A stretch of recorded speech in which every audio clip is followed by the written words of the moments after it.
Look, Mr. Gregory, I'm not expecting for you to respond. I'm going to set this case for a pretrial conference on the same date as the other pending cases.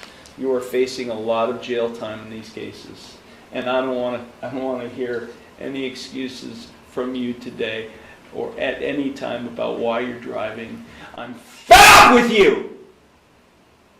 Constantly being in this courtroom driving against court orders while pending cases are happening.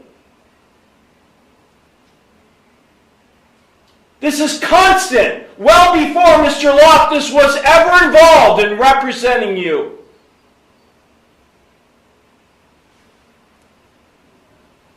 If there's one more incident between now and the next pretrial where you come in to this court having gotten another citation, you might as well just walk to the jail.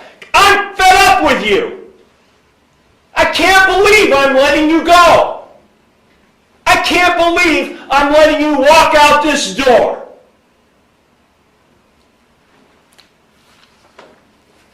It's constant with you. And I don't get why I keep being so generous to someone who just thumbs his nose at me. Get your client out of here. I don't want to see his face until the next pretrial. Bond is set, $5,000 personal recognizance, not to operate or be in the driver's seat of another vehicle. Thank you, Mr. Law. You can definitely see why some viewers enjoy watching Judge Perkins handle cases. He comes across as firm, organized, and fully in control of the courtroom, while still keeping the proceedings moving efficiently. That balance of fairness and discipline is what makes his courtroom style stand out to many people. The video then stays in his courtroom for the next defendant. What makes the timing especially interesting is that a group of students is visiting the courthouse on a field trip, meaning they are about to witness firsthand how serious courtroom consequences can become when someone refuses to follow the rules or take the process seriously. Okay, Ms. Sullivan, did you understand all of the rights and plea options I just explained to everyone? Yes. Do you have any questions regarding any of those? No. Do you recall receiving a copy of the Yes. citation that was issued on November 1st, 2022? Yeah. Okay. You're charged with 2 counts. The first charge is driving under suspension. That is a first-degree misdemeanor. If convicted of this offense, you face a maximum 180 days in jail, a maximum fine of $1,000, and I could impose a license suspension of up to 1 year. And this is a 2-point violation. So do you understand the consequences you face if convicted of that charge? Yes. The second charge is use of headlight beams. That is a minor misdemeanor. That is punishable by a maximum $150 fine and court costs. Do you understand that? Yes. The officer, I don't know why he checked not applicable on the ticket, but it is very applicable. If you need to provide the court proof of insurance that on the vehicle you were driving on November 1st, 2022. If you're not able to provide this court proof of insurance on the vehicle you were driving that day and are convicted of this offense, you do face a mandatory non-compliance suspension with the Bureau of Motor Vehicles. Do you understand that potential consequence? What did you mean by non-political, whatever the fuck did you say? He ultimately chose not to reopen her case that day, although it likely made little difference since she had already appeared in court to surrender on a bench warrant. The video then moves on to the next hearing, which took place recently in the courtroom of Judge DeSanto. This case quickly becomes tense as the defendant begins accusing multiple people in the courtroom of racism. What did you mean by non-political, whatever the fuck did you say? Take her into custody. Did you just use the F word in front of these kids and in front of me? Did you just do that? Take her into custody, go down in jail, and then think about what you just said to me in this courtroom in front of these kids, and then maybe, just maybe, I might take your case up later today. Okay? Go. Get out of here. Get out of here. Judge DeSanto makes it clear that emotional accusations and disruptions are not going to distract from the legal process or the issues the court is there to address. Case number 25W700388, the state of Michigan versus Bradley Peterson. Okay, counsel, your Mr. Perpenwalk Keller, your name for the record, please. Good morning, Your Honor. Yvonne Parabon Keller, P84328, appearing on behalf of Mr. Bradley Peterson, who is present today in the courtroom. All right, thank you. And Mr. Peterson, name for the record, please. Brady Thomas Peterson. All right, thank you. And Ms. Bella, your appearance for the record, please. Good morning, Your Honor. Michaela Vella on behalf of the people, P87185.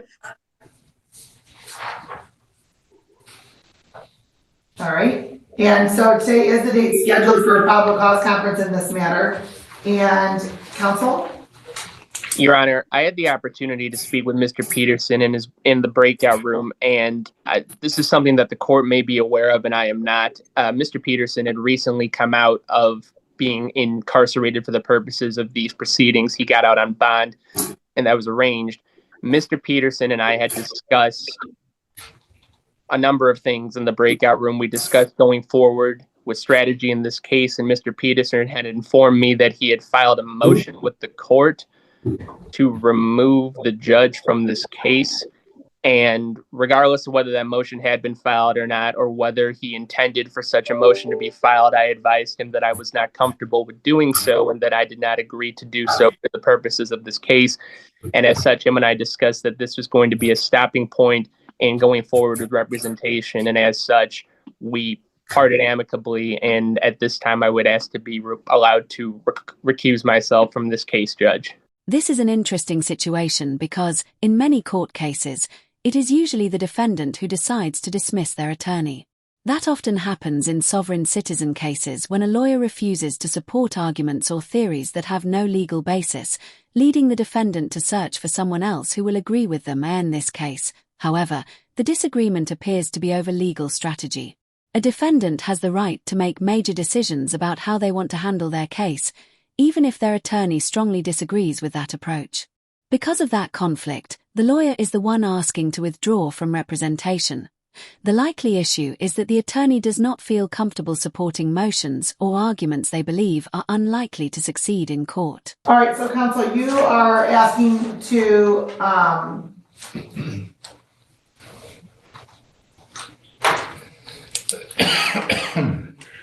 be removed from this case because Mr. Peterson filed a motion on his own and not with discussion with you, and you're not comfortable with that motion. That is not the sole reason, Judge. Mr. Peterson insisted that the only way that he would be comfortable with me representing him in this case is if I continued and persisted with this motion. I do not agree with the motion that he is filing, and he said that he would prefer to go on his own if I would not go forward with this motion in his behalf. And we had a civil discussion about this, Judge. We did not have a fight or anything. I want to make that clear. Mr. Peterson and I have a good relationship speaking-wise, so I'm not trying to cast aspersions on him at any point. I want the record to reflect that.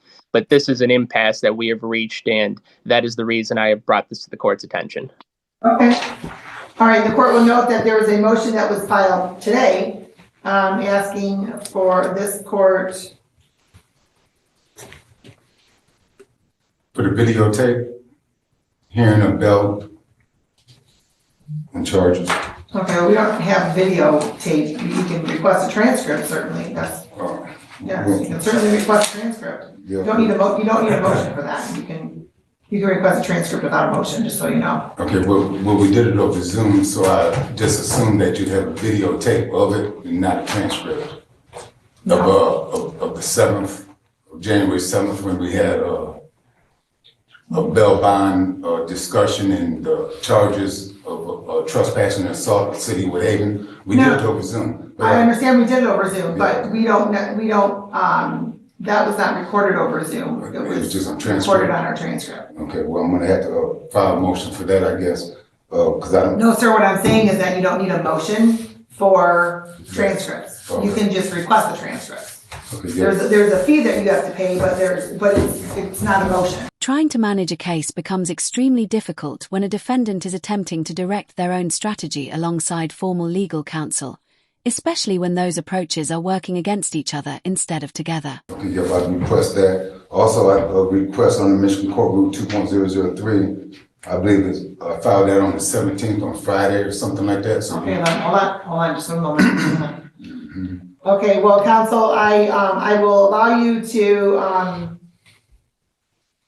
I will grant your motion to, terminate representation specifically, as far as moving forward, but counsel, I would just, if you can just stay on these proceedings. Oh, of course, to- I would ensure, yeah, I have no problem.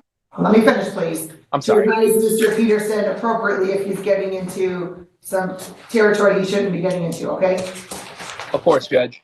Thank you. So the motion you filed today, sir, is regarding the Zoom video that does not exist, but the transcripts you can certainly request, correct? yes. That's all of this one. Now, you filed something on January 17th, and you're requesting our 2.003 to dismiss, disqualify the judge as follows.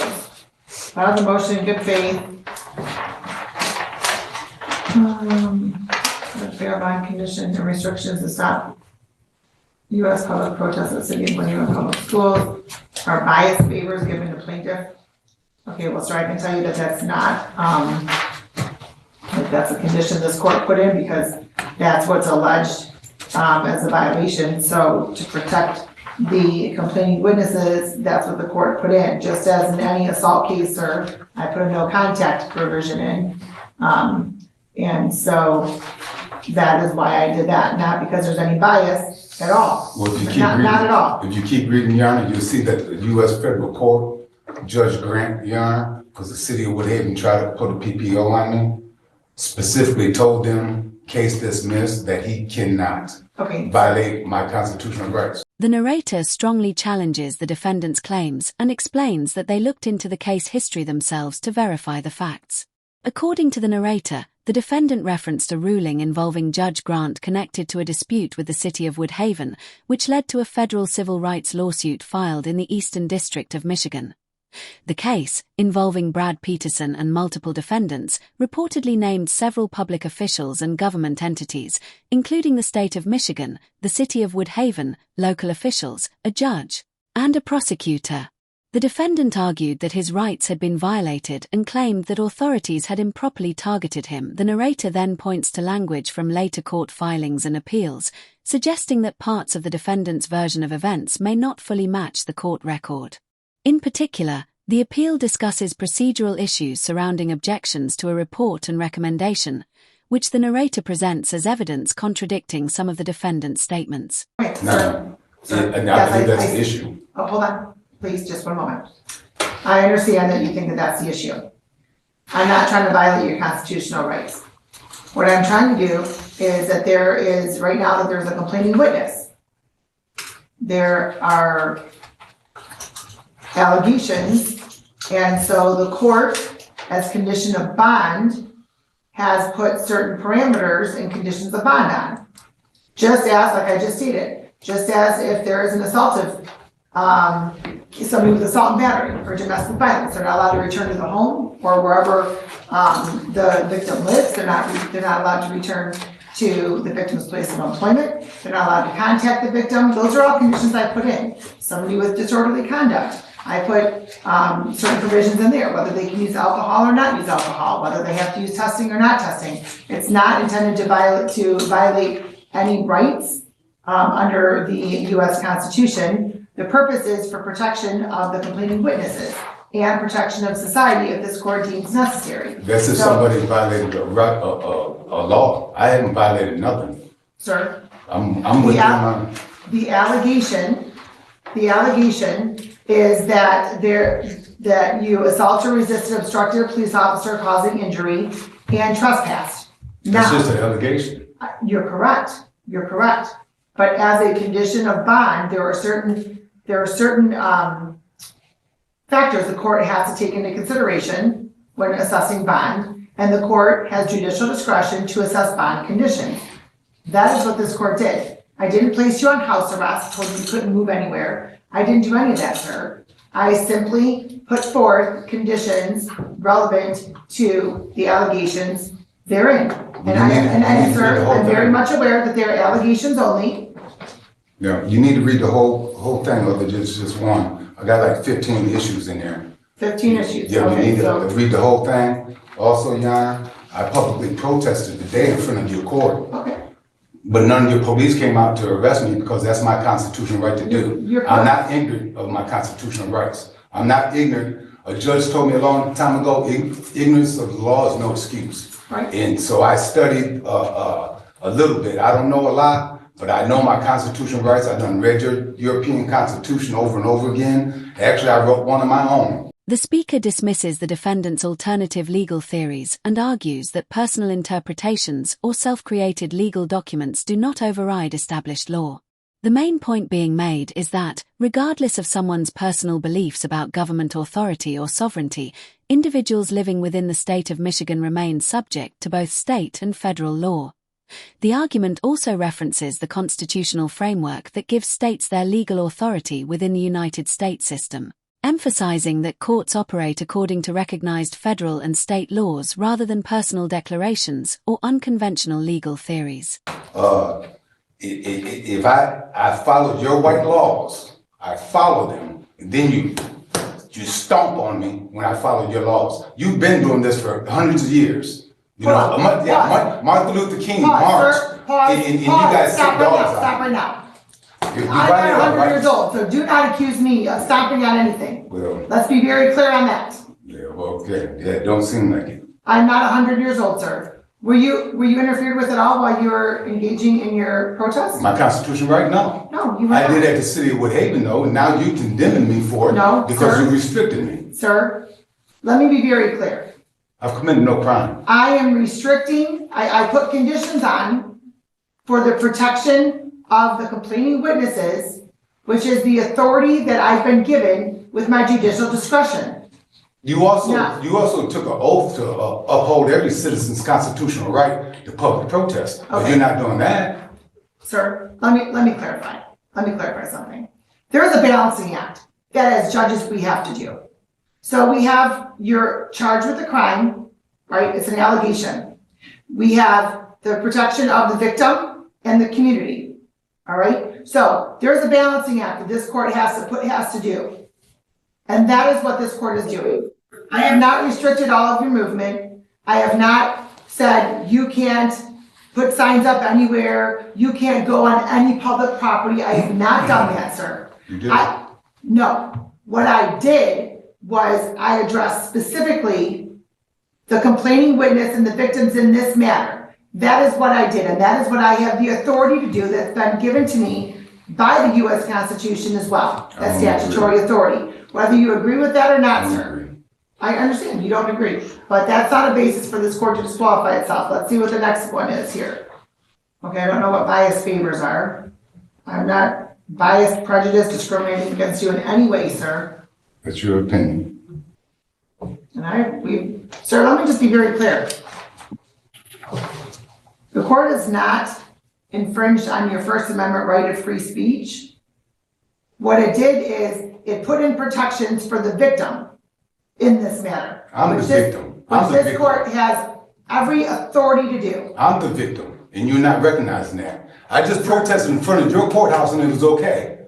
You should have arrested me then. When I go to your schools and your Wyandotte, when I go to schools in your Wyandotte, you should arrest me. But you're not going to. It's not right. The defendant presents himself as someone who believes he is being unfairly targeted, to the point that he is actively arguing with the judge about why he was not arrested for exercising what he views as his constitutional rights.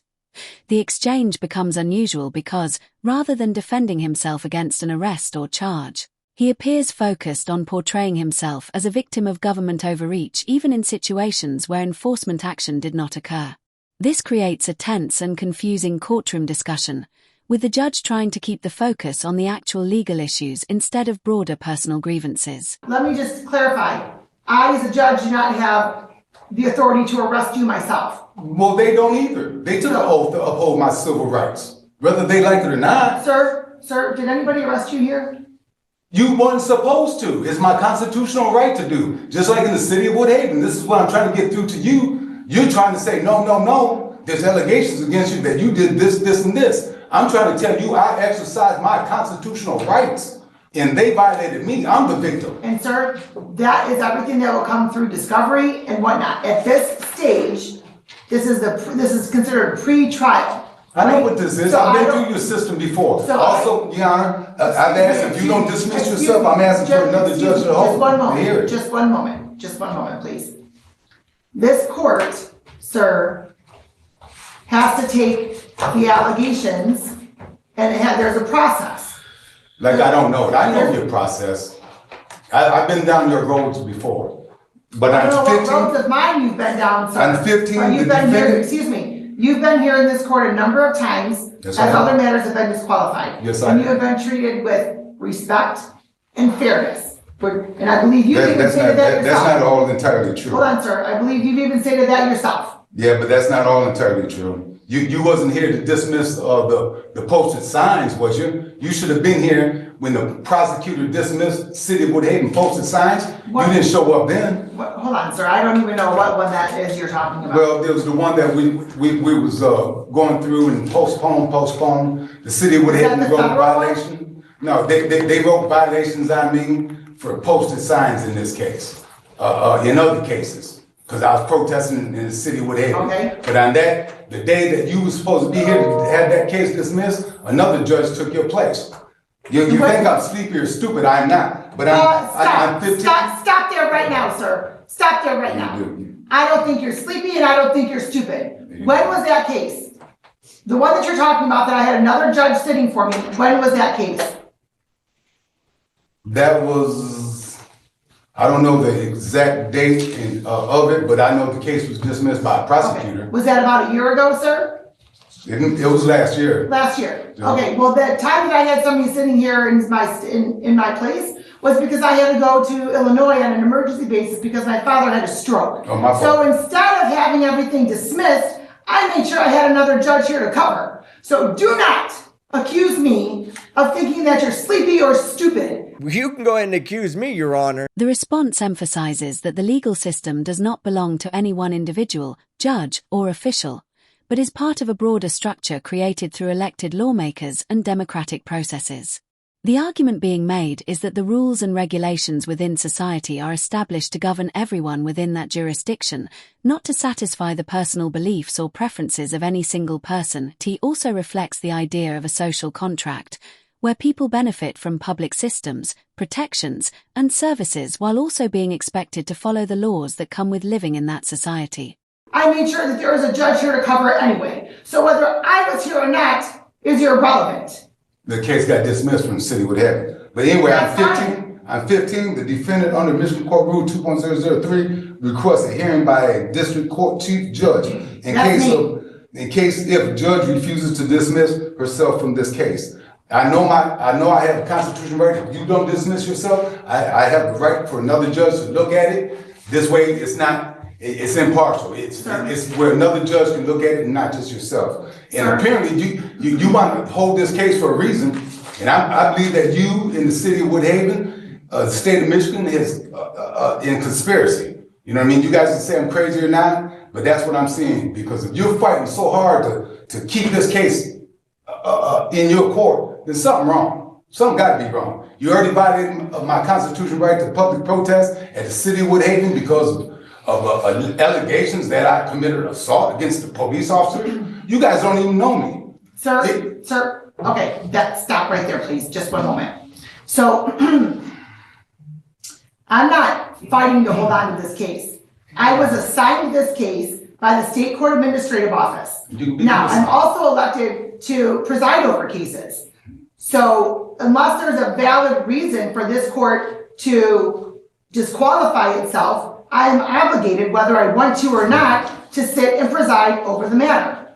I am the chief judge of this court, and so I don't find that there's a basis at this point for me to disqualify myself. However, you certainly have the right to request the State Court Administrative Office can review that. That is absolutely your right. That's how that gets reviewed. Well, yeah, I want another judge to look at this because if you don't want to dismiss yourself, from this case, we got a problem right there. Cause you, There's to me, not a problem, sir. I have a you conspiring with responsibility. the city, whatever. Sir, I have a responsibility. The matter is transferred over to the 27th District Court because the 33rd District Court disqualified itself. Perhaps they sent it here because the other matters that you've had here, I don't know. I can ask for the case to be sent here. It's random. I have zero, just as though when I disqualify myself from a case, it gets sent somewhere else. I have no control over where it gets sent. I have no control over what gets sent to me, whether it's from 25th District Court, 28th District Court, 24th District Court, 34th District Court, or the like, sir. Well, So, I have history. just so you're aware. Well, I have a history of this 27th District Court in cahoots with the city of Woodhaven. I think the judge, Ken Bash or something like that, he might be up there somewhere. He's retired now. You guys did me the same thing, same way you You said did. you guys, I wasn't here. Well, that's what I'm trying to say. Your system